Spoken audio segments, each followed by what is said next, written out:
मालकान का बड़ा बेटा ओन जो कि शादीशुदा है और उसके 3 बच्चे भी हैं और उसको जिनसी ज्यादती का निशाना बनाता है, जिसके बाद ड्राइवर हसन वो भी उस घरेलू मुलाजमा को ज्यादती का निशाना बनाने के बाद फरार हो जाता है। प्रेग्नेंट होने के बाद जब वो बच्ची बताती है कि ये ओन का बच्चा है तो वो औरत इनकार कर देती है और उसको उसके घर भेज देती है, जहां उसकी हालत बहुत ज़्यादा ख़राब हो जाती है। सर्विसेज हॉस्पिटल में जब ये केस आता है तो वो फ़ौरन पुलिस को इन्फॉर्म करते हैं और बताते हैं कि ये ज़्यादती का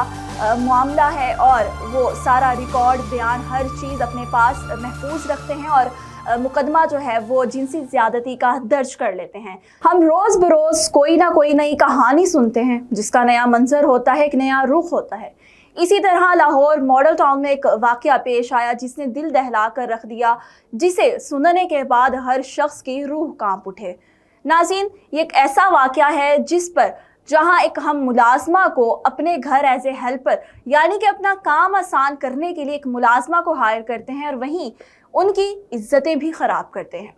एक मुलाजमा को मुबैना तौर पर जिनसी ज़्यादती का निशाना बनाया गया। हमें मुलाजमा जिसे हम अपने घर पर अपने बेटी के तौर पर लेकर आते हैं, उसकी इज़्ज़त की भी हमें हिफाजत करनी चाहिए, लेकिन अगर वही लोग इज़्ज़त के दुश्मन बन जाए तो क्या किया जा सकता है। अब ये कहानी कुछ यूँ है कि एक घरेलू मुलाजमा जो कि तकरीबन बच्ची है, अभी इतना शऊर भी नहीं है, 18 से 19 साल की उसकी तकरीबन उम्र है और उसे उसी घर के मालकान, जहां वो काम करती है, उसी घर के मालकान उसे जिनसी ज्यादती का निशाना बनाते हैं। मालकान का बड़ा बेटा ओन जो कि शादीशुदा है और उसके 3 बच्चे भी हैं और उसको जिनसी ज्यादती का निशाना बनाता है, जिसके बाद ड्राइवर हसन वो भी उस घरेलू मुलाजमा को ज्यादती का निशाना बनाने के बाद फरार हो जाता है। अब होता कुछ यूँ है कि जब ये मामला पेश आता है तो उस वक्त उस घर की जो मालकिन होती हैं वो घर पर मौजूद नहीं होती और जब वो घर वापस आती हैं तो मुलाजमा उसको सारा वाक़या, सारा मामला बताती है, जिसके बाद वो औरत इस बात पर पर्दा डालने की कोशिश करती हैं, जिसके बाद उसका चेकअप करवाया जाता है और उसे कहा जाता है कि तुमने किसी को कुछ नहीं बताना।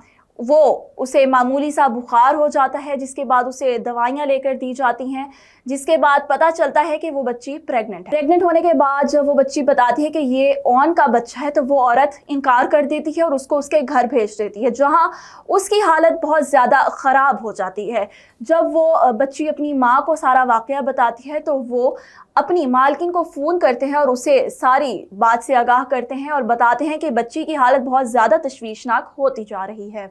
जिसके बाद वो औरत कहती है कि बच्ची को तुम यहाँ ले आओ, हमारे घर ले आओ और हम यहाँ पर इसका इलाज करवाते हैं। जिसके बाद वो उसे इसकाते हमल यानी अबॉर्शन के लिए डॉक्टर्स के पास ले जाना शुरू कर देती हैं। उसका ऑपरेशन करवा दिया जाता है, जिसके बाद उसकी हालत बहुत ज़्यादा बिगड़ना शुरू हो जाती है और उसको गुज़िश्ता रात इमरजेंसी हॉस्पिटल सर्विसेज में लाया जाता है, जहां पर उसका बयान भी रिकॉर्ड करवाया जाता है और आप बयान में सुन भी सकते हैं कि वो ख़ास तौर पर ड्राइवर हसन और मालकान के बेटे ओन का नाम ले रही है, जहां वो अपने ज़ख्मों की ताब ना लाते हुए वफ़ात पा जाती हैं, वहां उनका इंतकाल हो जाता है। सर्विसेज हॉस्पिटल में जब ये केस आता है तो वो फ़ौरन पुलिस को इन्फॉर्म करते हैं और बताते हैं कि ये ज़्यादती का मामला है और वो सारा रिकॉर्ड, बयान, हर चीज़ अपने पास महफूज रखते हैं और मुकदमा जो है वो जिनसी ज़्यादती का दर्ज कर लेते हैं। यानी कि ज़्यादती के केस के साथ साथ वो कत्ल के मुकदमात, कत्ल के दफ़ात भी इसमें शामिल कर लेते हैं।